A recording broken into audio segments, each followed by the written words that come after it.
ಯಾರಿಗಾದರೂ ಬೇಸಿಕ್ ಗೊತ್ತಾಗ್ತಾ ಇಲ್ಲ ನನಗೆ ಏನು ಮಾಡಬೇಕಾಗಿದೆ ಅಂತಂದ್ರೆ ಇಂಥ ಕಾರ್ಯಕ್ರಮಕ್ಕೆ ಬಂದ್ರೆ ಅವ್ರಿಗೆ ಸಾಕಷ್ಟು ಇನ್ಫಾರ್ಮೇಶನ್ ಸಿಗುತ್ತೆ.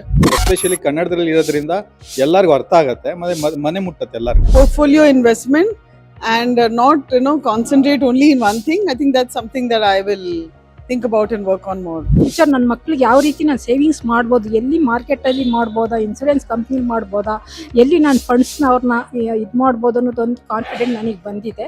ಒಬ್ಬ ಈಕ್ವಿಟಿ ಇನ್ವೆಸ್ಟ್ಮೆಂಟ್ ಅಂತಂದ್ರೆ ಡೈರೆಕ್ಟ್ ಆಗಿ ನಾನು ರಿಟರ್ನ್ ಅಂತ ನೋಡೋ ಬದಲು ನಾನು ಯಾವ ಕಾರಣಕ್ಕೆ ಮಾಡ್ತಿದ್ದೀನಿ, ನಾನು ಯಾವ ರೀತಿ ಎಂಟ್ರಿ ಆಗಬೇಕು, the basic things and discipline ಇಟ್ಕೋಬೇಕು, ಫೈನಾನ್ಷಿಯಲ್ ಫ್ರೀಡಮ್ ಇರಬೇಕು. Start from the beginning, the things are very good. ನಾವು how to achieve financial freedom, how to invest in various sectors ಎಲ್ಲ ಜನಕ್ಕೂ ತಿಳಿಸ್ತಾ ಇದ್ದೀನಿ. ಅಂಡ್ ಇದನ್ನ ಯಾರಾದ್ರೂ ಅಕಸ್ಮಾತ್ ನೋಡೋರು ಇದನ್ನು ಹೇಳ್ತಾನೆ, ಚೀಟಿ ಹಾಕೋಬಲ್ಲ SIP hockey. Yes sir, power of wealth ಕಾರ್ಯಕ್ರಮ ಅಟೆಂಡ್ ಮಾಡಿದ್ರಿ, ಹೇಗೆ ಅನಿಸ್ತು ಕಾರ್ಯಕ್ರಮ? ಸರ್ ಇದು ಕಾರ್ಯಕ್ರಮ ತುಂಬಾ ಚೆನ್ನಾಗಿತ್ತು. ಯಾರಿಗೆ ಯಾವ ರೀತಿ ಯಾವ ಸಮಯದಲ್ಲಿ ಹೇಗೆ ಹೂಡಿಕೆ ಮಾಡಬೇಕು, ಇನ್ವೆಸ್ಟ್ಮೆಂಟ್ ಮಾಡಬೇಕು, ತುಂಬಾ ಚೆನ್ನಾಗಿತ್ತು. ಮೋರೋರ್ ಎಲ್ಲ ಕನ್ನಡದಲ್ಲಿ ಇರೋದ್ರಿಂದ ತುಂಬಾ ಅನುಕೂಲ ಆಯ್ತು ಎಲ್ಲರಿಗೂ ಅರ್ಥ ಮಾಡ್ಕೊಳಕ್ಕೆ. ಮತ್ತೆ ಸ್ಪೀಕರ್ಸ್ ತುಂಬಾ ಚೆನ್ನಾಗಿದ್ರು ಎಲ್ಲರೂ. ಮತ್ತೆ ಅವ್ರದ್ದು ಎಕ್ಸ್ಪೀರಿಯನ್ಸು ನಮ್ಗೆಲ್ಲ ಅವ್ರದ್ದು ಏನೇನಾಗಿತ್ತು, ಡ್ರಾಬ್ಯಾಕ್ಸು ಅವೆಲ್ಲ ನಮ್ಗೆ ತಿಳಿಸ್ಕೊಟ್ಟು ನಾವು ಅದನ್ನೆಲ್ಲ ಮಾಡಬಾರ್ದು ಅಂತ ಹೇಳ್ಕೊಟ್ರು. ಯುದ್ಧ ನಡೀತಾ ಇದ್ರೆ ಇನ್ಫ್ಲೇಷನ್ ಬಗ್ಗೆ ಆಗಿರ್ಬೋದು, ಪ್ರತಿಯೊಂದರ ಬಗ್ಗೆ ಆಗಿರ್ಬೋದು ತುಂಬಾ ನಾಲೆಜ್ ಕೊಟ್ಟರು. ಬಟ್ ಹೂಡಿಕೆ ಬಗ್ಗೆ ನಾನೊಬ್ಬ ಹೊಸಬ ಆಗಿರೋದ್ರಿಂದ ಇದು ನಮ್ಗೆ ಅನಿವಾರ್ಯನೂ ಇತ್ತು. ಅದು ಆನ್ಲೈನ್ ಕ್ಲಾಸಲ್ಲಿ ಹೇಳೋಕ್ಕಿಂತ ಲೈವಲ್ಲಿ ಪ್ರಾಬ್ಲಮ್ ಚೆನ್ನಾಗಿ ಐಡಿಯಾಲಜಿ ಬಂತು. ನಾವು ಆಕ್ಚುಲಿ ದಾವಣಗೆರೆ ಡಿಸ್ಟ್ರಿಕ್ಟ್ ನೀರಿಂದ ಬಂದಿರೋದು ಇದು ಪ್ರಾಬ್ಲಮ್ಗೋಸ್ಕರನೇ. ಇದು ಒಂದು ಯಾವ ರೀತಿಯಲ್ಲಿ ಅಂದರೆ ವೆಲ್ತ್ ರಿಲೇಟೆಡ್ ಸಾಕಷ್ಟು ಮಾಹಿತಿಗಳನ್ನ ಹೊರ ಹಾಕೋದು. ವಿವಿಧ ಕ್ಷೇತ್ರಗಳಲ್ಲಿ ಇರೋರು, ಮ್ಯೂಚುವಲ್ ಫಂಡ್ ಇರ್ಬೋದು, ಆಮೇಲೆ ರಿಯಲ್ ಎಸ್ಟೇಟ್ ಬಗ್ಗೆ ಇರ್ಬೋದು, ಮತ್ತು ಈಕ್ವಿಟೀಸ್ ಇರ್ಬೋದು, ಸಾಕಷ್ಟು ಮಾಹಿತಿಗಳು ಸಿಕ್ತು. ಭಾರಿ ಒಳ್ಳೆ ಬೆಸ್ಟ್ ಕಾರ್ಯಕ್ರಮ ಇದು ನಾನು ಫಸ್ಟ್ ಟೈಮ್ ಬಂದಿದ್ದು. ಬಟ್ ನಾನು ಮಾರ್ಕೆಟಿಂದ ಮುಂಚೆನೇ ಅಟ್ಯಾಚ್ ಇದ್ದೀನಿ. 2015ರಿಂದ ನಾನು ಮಾರ್ಕೆಟ್ದಲ್ಲಿದ್ದೀನಿ. ಆವಾಗಿಂದ ಮ್ಯೂಚುವಲ್ ಫಂಡ್ಸು ಮಾಡ್ಕೋತ ಬರ್ತಿದ್ದೆ. ನಾನು ಒಂದು ಚಿಕ್ಕ ಪುಟ್ಟು ಅಷ್ಟೊಂದು ನಾಲೆಜ್ ಇರಲಿಲ್ಲ. ಇದೊಂದು ಉತ್ತಮ ಕಾರ್ಯಕ್ರಮ. ಇದರಿಂದ ನಮ್ಮ ಫೈನಾನ್ಷಿಯಲ್ ನಾಲೆಡ್ಜನ್ನು ಇಂಪ್ರೂವ್ ಮಾಡ್ಕೊಳ್ಬೋದು. ನಾವು how to achieve financial freedom, how to invest in various sectors ಎಲ್ಲದ್ರ ಬಗ್ಗೆ ಭಾಳ ಚೆನ್ನಾಗಿ ತಿಳಿಸ್ಕೊಟ್ರು. ತುಂಬಾ ಚೆನ್ನಾಗಿತ್ತು. It's very knowledgeable. ಆಕ್ಚುಲಿ ಎಷ್ಟೊಂದ್ರ ಬಗ್ಗೆ ನಮ್ಗೆ ಗೊತ್ತೇ ಇರಲಿಲ್ಲ. ಸೊ ಅದರದ್ದು ನಾವು ಇನ್ವೆಸ್ಟ್ಮೆಂಟ್ ಮಾಡಿದೀವಿ, ನಾವು ಸ್ಟಾಕ್ಸ್ ಇನ್ನೊಂದು ಮತ್ತೊಂದು ಎಲ್ಲದಕ್ಕೂ ಹಾಕಿದೀವಿ. But there are so many new things.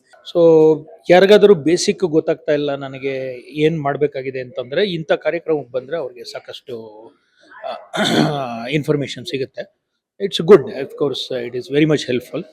And ನೀವು ಯಾರ್ಯಾರು ಇಂಟರ್ವ್ಯೂಸ್ ಮಾಡಿದ್ರಿ ಅವ್ರದ್ದು ಕೂಡ ತುಂಬ ಇನ್ಫಾರ್ಮೇಟಿವ್ ಆಗಿತ್ತು, ಸಾಕಷ್ಟು ಇನ್ಫಾರ್ಮೇಟಿವ್ ಆಗಿತ್ತು. ಗುಡ್ ಸರ್, ಕೆಲವೊಂದು ಪಾಯಿಂಟ್ಸ್ಗಳು ಹೇಳಿದ್ರು ಸರ್ ಇವರು. Even I am doing equity ಎಲ್ಲ ಮಾಡ್ತಾ ಇದ್ರು ಸಹ, ನಾನು ಆಪ್ಷನ್ ಟ್ರೇಡಿಂಗ್ಸ್ ಎಲ್ಲ ಐ ಜಸ್ಟ್ ಸ್ಟಾರ್ಟೆಡ್ ಲರ್ನಿಂಗ್.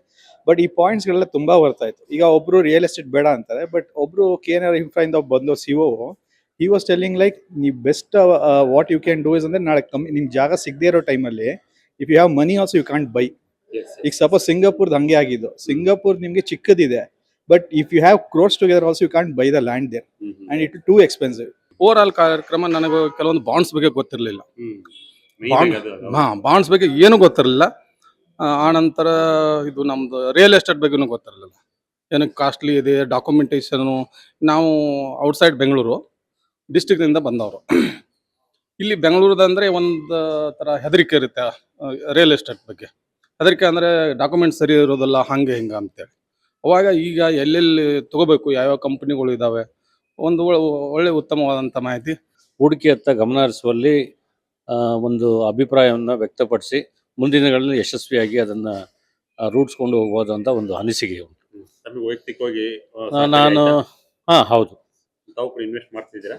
ನಾನು ಈಗ ಇತ್ತೀಚಿನ ದಿನಗಳಲ್ಲಿ 2 ವರ್ಷದಿಂದ ಮ್ಯೂಚುವಲ್ ಫಂಡಲ್ಲಿ ಇನ್ವೆಸ್ಟ್ ಮಾಡ್ತಾ ಇದ್ದೀನಿ.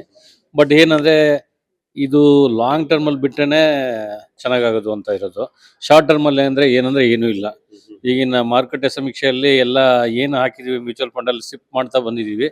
ಸಾಕಷ್ಟು ಪ್ರಮಾಣದಲ್ಲಿ ಕಡಿಮೆ ಆಗ್ತಾನೆ ಇದೆ. Whatever the we are invested that it's coming minus. Okay, I hope long to live 20 years like that. ಅದೆಲ್ಲ ಕಂಪೇರ್ ಮಾಡ್ತಂದ್ರೆ ಆ concept is really good. And ಅದೇ ತರ ರುದ್ರಮೂರ್ತಿ ಸರ್ದು ಅಷ್ಟೇ, he was always good and this is exceptional also today.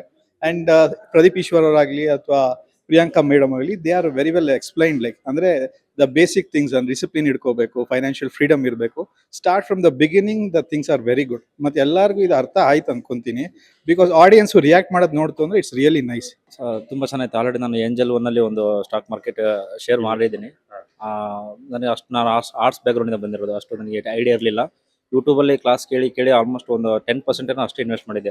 But ಇಲ್ಲಿ ಬಂದ್ಮೇಲೆ ಒಂದು 50% ಒಂದು ನಾಲೆಜ್ ಬಂದಂಗಾಗಿದೆ. ಇನ್ವೆಸ್ಟ್ ಮಾಡೋಕ್ಕೆ ಇನ್ಮೇಲೆ ಪ್ರಿಪರೇಷನ್ ಮಾಡ್ತೀನಿ. ನಾನು ಇವಾಗ ಬಿಗಿನರ್ಸ್ ಆಗಿ ನಾನು ಎಂಟ್ರಿ ಕೊಡ್ತಾ ಇದ್ದೀನಿ ಇದಕ್ಕೆ ಮಾರ್ಕೆಟಿಗೆ.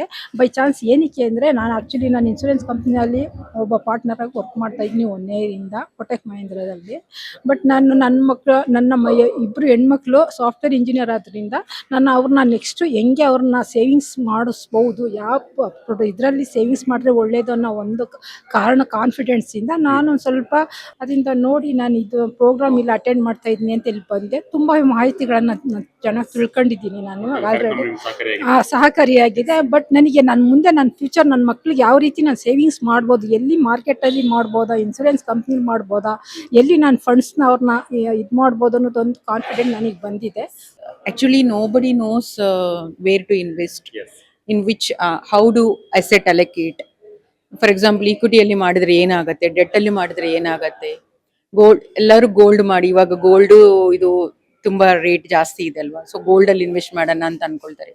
ಬಟ್ ಅದಕ್ಕಿಂತ ಇನ್ನೂ ತುಂಬಾ ಅಡ್ವಾಂಟೇಜಸ್ ಮಾಡೋ ಪ್ಲಾಟ್ಫಾರ್ಮ್ಸ್ ತುಂಬಾ ಇದೆ ಅಂತ ವಿಷಯ ಎಲ್ಲರಿಗೂ ಗೊತ್ತಾಗೋ ಥರ ಒಂದು ಕಾರ್ಯಕ್ರಮ ನಡೆದಿದ್ದಾರೆ. It's very useful to the public. You have done a good job. Basically ಅದು ತಗೊಂಡ್ರೆ ಒಂದು ಫೈನಾನ್ಷಿಯಲ್ ಪ್ಲಾನಿಂಗ್ ಯಾವ ಥರ ಮಾಡಬೇಕು, ನಮ್ಮ ರುದ್ರಮೂರ್ತಿ ಅವ್ರು ಹೇಳಿದ್ರು ಮೈಂಡ್ ಸೆಟ್ ಹೇಗಿರಬೇಕು.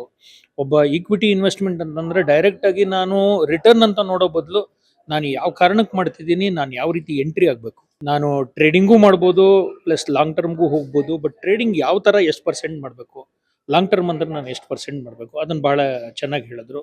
ಮತ್ತು ರವೀಂದ್ರ ಅವರು ಬಾಂಡ್ ಬಗ್ಗೆ ಯಾರಿಗೂ ಇನ್ಫಾರ್ಮೇಷನ್ ಇಲ್ಲ ಇಲ್ಲಿವರೆಗೆ. ಬಾಂಡ್ ಬಗ್ಗೆ ನಮಗೆ ತುಂಬ ಕಷ್ಟ ಅದು ಬಾಂಡ್ ಅರ್ಥ ಮಾಡ್ಕೊಳ್ಳೋದು. ಸೊ ಅದನ್ನು ವಿಶ್ಲೇಷಣವಾಗಿ ಚೆನ್ನಾಗಿ ಹೇಳಿದ್ರು ಅದನ್ನ.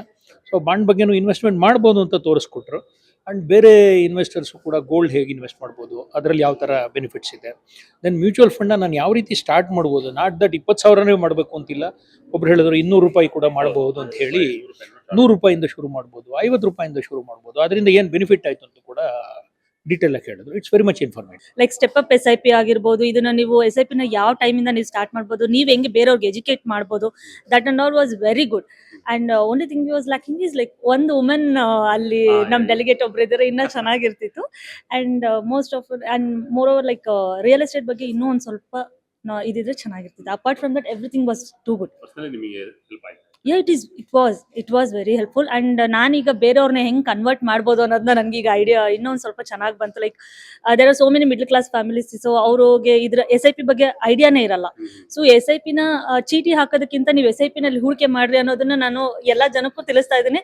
ಅಂಡ್ ಇದನ್ನ ಯಾರಾದ್ರೂ ಅಕಸ್ಮಾತ್ ನೋಡ್ರು ಇದನ್ನು ಹೇಳ್ತೇನೆ, ಚೀಟಿ ಹಾಕೋಬಲ್ಲ SIP ಹಾಕಿ. ಅದೆಲ್ಲ ಕನ್ಸಿಡರ್ ಮಾಡಿದ್ರೆ it's very good programme. And ಎಲ್ಲರಿಗೂ ಅನುಕೂಲ ಆಗಬೇಕು ಇದರಿಂದ, ಎಸ್ಪೆಷಲಿ ಕನ್ನಡದಲ್ಲಿ ಇರೋದ್ರಿಂದ ಎಲ್ಲರಿಗೂ ಅರ್ಥ ಆಗುತ್ತೆ, ಮತ್ತೆ ಮನೆ ಮುಟ್ಟತ್ತೆ. So it's a nice program overall. No, I think it was very informative, and a lot of things that it's very educative and informative, and I think it's high time that we have such sessions. And there were many things which I also came to know. So for me, I think the portfolio, he said to have a portfolio investment and not concentrate only in one thing. I think that's something that I will think about and work on more. So thanks for organizing it. So ಎಲ್ಲ ಬಂದಂಥ guest speakers ತುಂಬ ಚೆನ್ನಾಗಿ ಆಳವಾಗಿ ಅದ್ರ ಬಗ್ಗೆ knowledge ಕೊಟ್ಟರು. So ಅಂದರೆ passive income ಮಾಡಬೇಕಂದ್ರೆ ಬೇರೆ ರೀತಿಯ ಮಾರ್ಗೋಪಾಯಗಳ ಬಗ್ಗೆ ಮತ್ತು ಹೂಡಿಕೆ ಬಗ್ಗೆ ಇಷ್ಟೊಂದು ವಿಸ್ತೃತವಾಗಿ ಈ ಒಂದು ಅರೇಂಜ್ಮೆಂಟ್ ಮಾಡಿ ಎಲ್ಲರಿಗೂ ತಿಳಿಸ್ಕೊಟ್ಟಿದ್ದಕ್ಕೆ ಧನ್ಯವಾದಗಳನ್ನು ತಿಳಿಸ್ತೀನಿ. ಇದು ಭಾಳ ತುಂಬ ಚೆನ್ನಾಗಿತ್ತು. ನಾವು ಸಾಕಷ್ಟು ವಿವಿಧ ಥರವಾದ ಇನ್ವೆಸ್ಟ್ಮೆಂಟ್ಗಳ ಬಗ್ಗೆ ಎಲ್ಲ ತಿಳಿಸ್ಕೊಟ್ರು. ಸಾಕಷ್ಟು ಎಕ್ಸ್ಪರ್ಟ್ಸ್ ಎಲ್ಲ ಬಂದಿದ್ರು. And it's overall it's good sir program. 100%. ನಾವು how to achieve financial freedom, how to invest in various sectors ಎಲ್ಲದ್ರ ಬಗ್ಗೆ ಭಾಳ ಚೆನ್ನಾಗಿ ತಿಳಿಸ್ಕೊಟ್ರು. ಎಕನಾಮಿಕ್ ಟೈಮ್ಸ್ ಅವರಿಗೆ ಧನ್ಯವಾದಗಳು.